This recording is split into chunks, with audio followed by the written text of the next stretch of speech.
Technique ক্লাসে তোমাদের সকলকে স্বাগত। আমাদের আজকে আলোচ্য বিষয় 2025 সালের পঞ্চম শ্রেণীর তৃতীয় পর্যায়ক্রমিক মূল্যায়নের অঙ্কের প্রশ্ন এবং তার উত্তর। তোমার তৃতীয় পর্যায়ক্রমিক মূল্যায়নের পূর্ণমান থাকবে 50, সময় পাবে তোমরা 1 ঘন্টা 30 মিনিট। তোমাদের তৃতীয় পর্যায়ক্রমিক মূল্যায়ন আগামী ডিসেম্বর মাসে অনুষ্ঠিত হবে। তোমাদের এর আগে তৃতীয় পর্যায়ক্রমিক মূল্যায়নের বাংলা এবং ইংরেজির প্রশ্ন এবং তার উত্তর করিয়েছি। তুমি যারা যারা দেখোনি তাদের জন্য লিঙ্ক ডিসক্রিপশন বক্সে আছে, তোমরা সেখান থেকে দেখে নিতে পারো। তোমাদের এই প্রশ্নোত্তর পর্ব শুরু করার আগে বলে রাখি, তোমরা যারা চ্যানেল নতুন আছো তারা অবশ্যই চ্যানেলটিকে সাবস্ক্রাইব করে দিও এবং পাশে থাকা বেল আইকনটি প্রেস করে দিও। তাহলে আমরা চলে আসছি প্রশ্নোত্তর পর্বে। দেখো, প্রথমে এটা আছে, নিচের প্রশ্নগুলির উত্তর দাও। প্রথমে 10টা 1 নম্বর প্রশ্ন দেখে নাও। কি বলেছে? 21,320 দিনে কত মাস কত দিন? তাহলে আমরা জানি, যদি দিন থেকে আমরা মাসে করতে চাই তাহলে আমাদের 30 দিয়ে ভাগ করতে হয়। তাহলে যদি 21,320-কে আমরা 30 দিয়ে ভাগ করি তাহলে আমরা 710 মাস পাবো এবং দেখা যাবে যে 20 অবশিষ্ট থাকছে, তাহলে সেটা হয়ে যাবে দিন। তাহলে এখানে উত্তর হবে 710 মাস 20 দিন। তারপর প্রশ্ন দেখো, 770 মিনিটে কত ঘন্টা কত মিনিট? আমরা জানি মিনিট থেকে যদি আমরা ঘন্টায় প্রকাশ করতে চাই তাহলে আমাদের 60 দিয়ে ভাগ করতে হবে। তাহলে 770-কে যদি আমরা 60 দিয়ে ভাগ করি তাহলে দেখবো আমরা 12 পাচ্ছি আমাদের ভাগফলে এবং ভাগশেষে থাকছে 50। সেই ক্ষেত্রে আমাদের 12 হবে ঘন্টা এবং 50 হবে মিনিট। তাহলে 12 ঘন্টা 50 মিনিট। এবার বলেছে 6.3 টাকা সমান কত টাকা কত পয়সা? তো এর উত্তর হবে 6 টাকা 30 পয়সা। দেখো, এখানে যে 0.3 যেটা আছে বা 0.3 যেটা আছে সেটাকে আমরা 100 দিয়ে গুণ করব। 100 দিয়ে যদি আমরা গুণ করি তাহলে আমরা এখানে 30 পাবো। এভাবে আমরা এখানে 30 পয়সা পেলাম। এটা আমরা কিন্তু 30 পাবো। ঘ দেখো, ছোট থেকে বড় সাজাও। 6.006, 6.606, 6.066। এটাকে যদি আমরা ছোট থেকে বড় হিসাবে সাজাই তাহলে কি পাবো? 6.006, তারপরে পাবো 6.066, তারপরে পাবো 6.606। এবার দেখো বলেছে দশমিক ভগ্নাংশে পরিণত করো। 25 আর নিচে আছে 1000। তাহলে এটাকে যদি আমরা দশমিক ভগ্নাংশে পরিণত করি, দেখো এখানে 3টে শূন্য আছে, তো এর 3 ঘর আগে দশমিক বসবে। দেখো তাহলে এটা কি হলো? একক, এটা দশক। তাহলে এখানে কিছু নাই, তার মানে এটা শূন্য ধরে নিতে হবে। এটা শতক ঘর, তাহলে এখানে একটা শূন্য বসবে। তাহলে 0.025 এটা হবে উত্তর। এবার দেখো 15 গুণ জিজ্ঞাসা চিহ্ন দিয়েছে, অর্থাৎ 15-র সঙ্গে এখানে কত গুণ করতে হবে, তার ফলে এই সরল ফলে 79 আসবে। তাহলে এখানে যদি আমরা 15-র সঙ্গে 5 গুণ করি তাহলে দেখো এখানে আমাদের 79 আসছে। 5 পরম 75 আর 4-এ 79। এবার দেখো বিয়োগ করতে বলেছে, 20 থেকে 15.50 বিয়োগ করতে বলেছে। দেখবে এই বিয়োগফলটা আসছে 4.50। তারপরে দেখো বর্গীর জ, অতিভুজ কাকে বলে? উত্তর লিখবে সমকোণী ত্রিভুজের সমকোণের বিপরীত বাহুকে অতিভুজ বলে। ঝ দেখো, সমকোণী ত্রিভুজের সমকোণ ছাড়া অপর কোণ দুটির সমষ্টি কত? উত্তর লিখবে সমকোণী ত্রিভুজের সমকোণ ছাড়া অপর কোণ দুটির সমষ্টি 90 ডিগ্রি। এবার দেখো, স্থূলকোণের মান ড্যাশ ডিগ্রির চেয়ে বড় আবার ড্যাশ ডিগ্রির চেয়ে ছোট। উত্তর লিখবে স্থূলকোণের মান 90 ডিগ্রির চেয়ে বড় আবার 180 ডিগ্রির চেয়ে ছোট। এবার দেখো 2-এর দাগের প্রশ্ন, নিচের প্রশ্নগুলো উত্তর দাও। 3 গুণ 4 12। শম্পা দোকান থেকে 25.50 টাকার খাতা, 5.50 টাকার পেন, 120.50 টাকার বই কিনলো। শম্পা মোট কত টাকার জিনিস কিনলো? তো দেখো কি করবে, এইগুলোকে তাহলে আমরা যদি যোগ করে দিই তাহলে আমরা মোট কত টাকার জিনিস কিনলো পেয়ে যাবো। তাহলে 25.50 যোগ 5.50 যোগ 120.50 সমান সমান কত হচ্ছে? তাহলে 151.50। অতএব শম্পা মোট 151.50 টাকার জিনিস কিনলো। এবার দেখো খ, স্থানীয় মানে বিস্তার করো ও কথায় লেখো।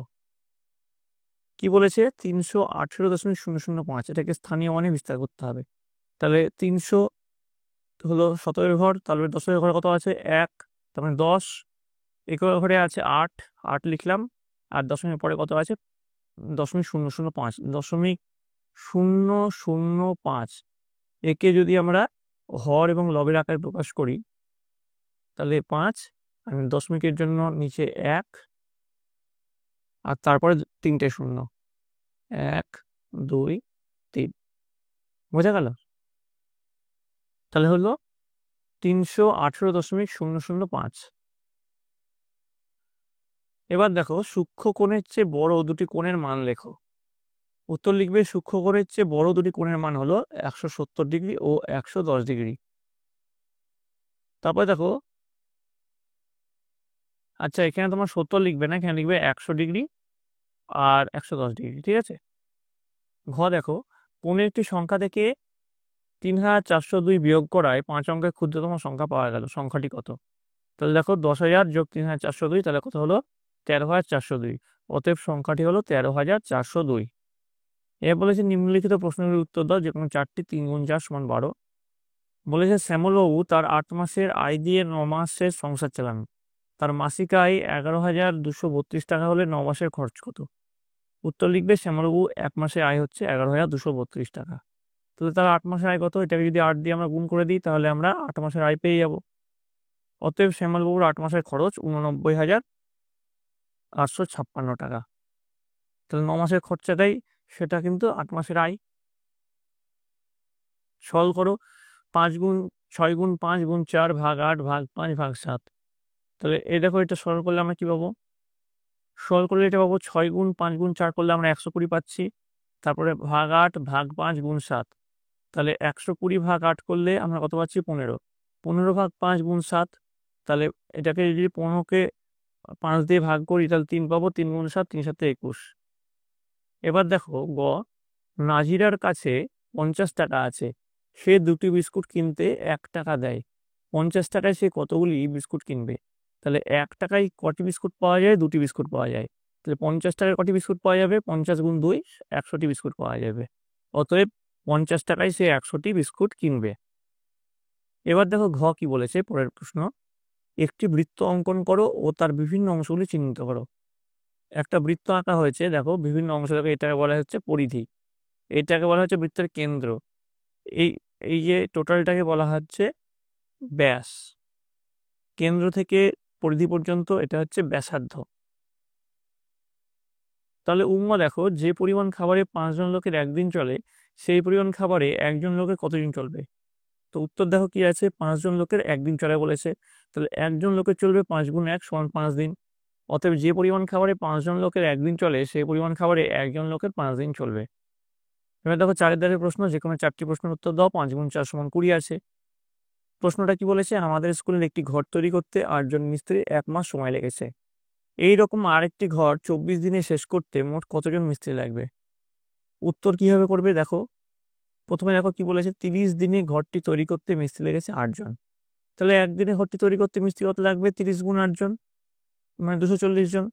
আর 24 দিনে ঘরটি তৈরি করতে মিস্ত্রি লাগবে 240/24, মানে 10 জন। তাহলে অতএব এইরকম আরো একটি ঘর 24 দিনে শেষ করতে মোট 10 জন মিস্ত্রি লাগবে।